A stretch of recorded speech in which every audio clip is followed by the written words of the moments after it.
Je veux te montrer ça parce que ça décline ensuite sur le thème mercato. Accord Barça Spotify cette semaine. Accord Barça Spotify cette semaine. Spotify va donc donner son nom naming au stade qui va s'appeler le Spotify Camp Nou. Je pense que personne n'appellera Spotify Camp Nou, mais bon, ça c'est comme ça. Et en tout cas, le nom sera sur la camiseta, le maillot des filles également et les maillots d'entraînement. Je vous montre un peu toutes les pages de Sport cette semaine avec donc cet accord millionnaire conclu par le président Joan Laporta. Je vous ai mis en focus et on va en parler avec Albert ce plan de bataille trouvé avec Spotify. La fumée blanche est arrivée là, il y a 2 jours, le vote des socios du Barça, c'était l'Assemblée Générale, et tu en as d'ailleurs, toi, Albert, fait ton billet Spotify, l'alliance qui permet d'avancer. Je veux qu'on fasse le point ensemble sur l'affaire Spotify qui va faire que derrière, on va pouvoir renégocier les contrats ou non. Est-ce qu'on peut faire un point tout d'abord sur ça, Albert? Sur le plan de bataille financier.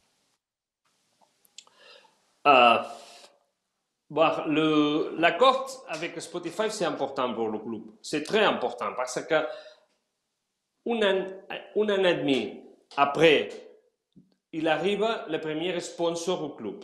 Et ça, c'est un sponsor total parce que c'est pas vendre le part d'ici de la t-shirt ou de l'équipe féminine, c'est tout. Et alors, en plus, c'est une marque, une entreprise, Spotify, polite, pour le dire. C'est pas dangereux, c'est pas polémique. Oui, exact. Parce que c'est de la culture, ça. Alors, ça, c'est un bon accord qui arrive tard, mais qui arrive, et c'est important pour, à partir d'ici, commencer à construire quelque chose à niveau économique, à niveau de club. On a commencé à niveau sportif et maintenant on a la porte pour avancer à niveau économique. Et les clubs, hier avec l'assemblée extraordinaire, les socios ont donné son accord pour cet sponsor. Pour moi, le problème le plus anormal, c'est qu'ils ont voté sans savoir les conditions économiques. Sport les a données, mais les clubs, il ne les a pas données de forme officielle. Et ça, si tu es socio, tu vas voter quelque chose et tu ne sais pas les numéros, c'est Ok, drôle. ça veut dire que ces chiffres-là, qu'on montre là, qui étaient une exclusivité Sport, c'est bien de les avoir pour vous sur Twitch, ces chiffres-là n'avaient pas été mis entre les mains des socios. C'est ça que tu es en train de nous dire. Oui, c'est ça. Incroyable. C'est-à-dire qu'ils sont allés voter sans savoir exactement quelles étaient les répartitions financières du sponsoring. C'est incroyable, ça. On parle de que Spotify il demandait au Barça l'accord de confidentialité. Ah, ok. Mais Sport a eu les données. Oui, Sport les a données. Oui. Mais le normal, ça devrait être que les socios, ils auront la possibilité de le savoir pour le président. Mais bon, ça c'est les clubs. Et ton avis, Albert, là-dessus, parce que tu l'as bien précisé, vous le voyez sur le schéma qui est ici présenté par Sport, c'est donc un partenariat, comme l'a dit Albert, global, avec donc le nom sur le maillot, avec le nom sur les maillots d'entraînement, l'équipe féminine entraînement également, plus le naming stade. Ça avait été le point d'ancrage principal de dissolution de Ferran Reverter, l'homme qui était le CIO et notamment en charge du financier au Barça et qui, lui, si je me souviens bien, Albert, voulait diviser ses parties pour trouver une somme globale plus forte que celle de Spotify. Ça veut dire donner le naming à un, donner la camiseta à un autre, donner les féminines à un autre et faire que la somme de tout ça, donner une somme globale plus importante. Laporta n'était pas de cet avis. C'est notamment pour ça que Reverter était parti. Tu me coupes si je me trompe. Mais toi, est-ce que tu penses que c'est plutôt bon de faire un global ou que Reverter aurait pu trouver peut-être plus gros? Je ne sais pas, parce que je n'ai pas les numéros de Reverter. Ce qu'elle voulait. Et je ne sais pas si c'est mieux ou pire, je ne sais pas. En plus, cette PAC, c'est plus facile pour tout. Pour Spotify et pour le Barça, pour faire cette alliance, c'est bon pour l'aider. Le problème, c'est que Reverte, il avait trouvé un accord avec Spotify et après, il est parti à Miami. Et quand il a retourné, l'accord était déjà signé. Et lui, qui était CEO, il s'est fâché avec cette manière de la porte d'opérer, de fonctionner. Et ça a été le point final de ces relations qu'il a vécu de situations pas faciles, et ça a été le crash. Ça a été, quand il a retourné de Miami, il a trouvé l'accord fait, c'était le crash avec eux. Et du coup, c'est ce que tu évoques dans ton papier aujourd'hui, dans ta tribune. Tu estimes que c'est le point d'inflexion qui va faire qu'aujourd'hui, le Barça va pouvoir enfin réavancer, oublier la présidence Bartomeu où ça a été tout un pataquès et le Barça a bien failli s'écrouler, s'est fissuré, mais a bien failli s'écrouler, et que là, fort de cet accord, on peut de nouveau regarder devant. Je ne suis sûr. Le problème, c'est que le Barça, il a perdu 1 an et demi. Ouais. Et perdre 1 an et demi, ça veut dire Bartomeu, il part. Après, il y a une président temporal, pour le dire comme ça. Après les élections, après l'arrivée de Laporte. Et après, quand il est arrivé, bon, il n'était pas bien préparé et il doit assimiler ce qu'il y avait dans les clubs. Et on a perdu, je crois, 1 an et demi. Mais avec... Oh, je perds le papier.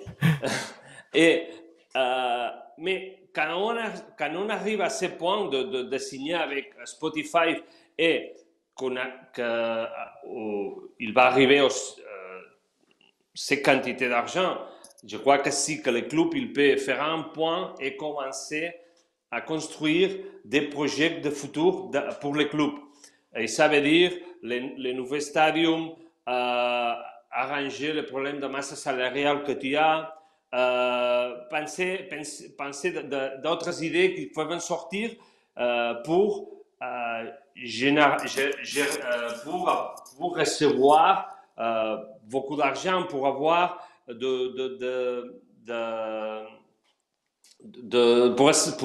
pour faire des projets qui vont te gérer. Avoir des facilités. En plus, hier, par exemple, je suis allé me promener au alentour de stade après les matchs, et il y avait beaucoup de touristes qui étaient là pour voir l'équipe. Et ça, pour un cité comme Barcelone et pour un club comme le Barça, c'est essentiel. Un point important. Essentiel. On sait qu'une grosse partie des supporters qui viennent effectivement au Camp Nou sont des touristes qui viennent parce qu'ils veulent ce spectacle. Le départ de Messi faisait craindre qu'on ne vienne plus. Et c'est important d'avoir effectivement cette balise. Et d'après moi, venir voir Pedri dans quelques temps, ça deviendra du luxe et on aura plaisir à revenir. Regarde sur le chat, Albert, il y a notamment Zakaria qui nous pose la petite question sur le CVC. Pour ceux qui nous rejoignent et pour essayer d'être le plus vulgaire et intelligible possible, le CVC, c'est un fonds d'investissement également avec qui est en train de traiter la Liga espagnole et son président Tebas pour pouvoir subvenir aux besoins des clubs espagnols pour les années futures. Sauf qu'il faut signer cet accord et que pour le moment, il y a des clubs, et les clubs principaux, le Real Madrid et le Barça, qui n'avaient pas signé cet accord. Le Real Madrid reste sur sa position et ne veut pas de ce CVC, ne veut pas en entendre parler et a des fonds propres pour pouvoir subvenir à ces ressources. Mais ces derniers temps, Albert, on le rappelle, le président Laporta s'est dissocier un peu de la position du Real Madrid pour se rapprocher de la Liga et dire à la Liga, eh bien, écoutez, moi, ce CVC, peut-être qu'il m'intéresse, parce qu'il va peut-être me permettre de sauver et d'aller vers l'avant également. Imaginez que le Real Madrid n'est pas du tout content de l'attitude de Laporta. Est-ce que aujourd'hui, le Barça est toujours emprunt d'aller dire à la Liga, eh bien, écoutez, nous, finalement, le CVC, ça nous intéresse, et on va oublier tous les plans Super League et compagnie, et on va se détacher de Florentino Pérez. Est-ce que c'est ce qui est en train de se passer? Oui. Je vais essayer de l'expliquer parce que c'est pas simple, hein. Ce monde économique, c'est pas facile. Mais ce que le Barça négocie à ce moment, c'est d'avoir ingressos, comment ça s'appelle? Des recettes, des revenus. Avoir des revenus comme des revenus directs, pas comme un crédit. Ah oui, très bien. Ça vient comme revenu direct, ça permet de monter les recettes générales du club et après monter la masse salariale, du vestiaire.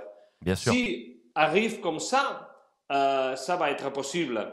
Si arrive comme une dette, c'est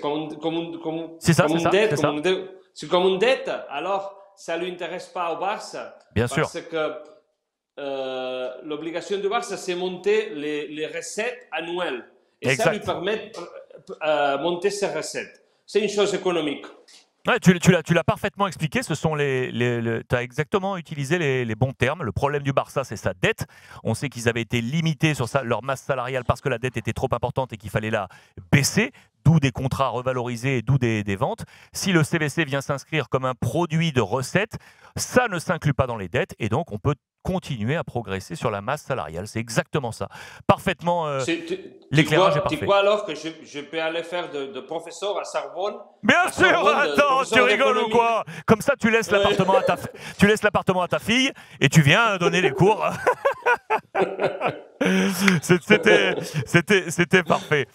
Voilà pour le plan Spotify et économique.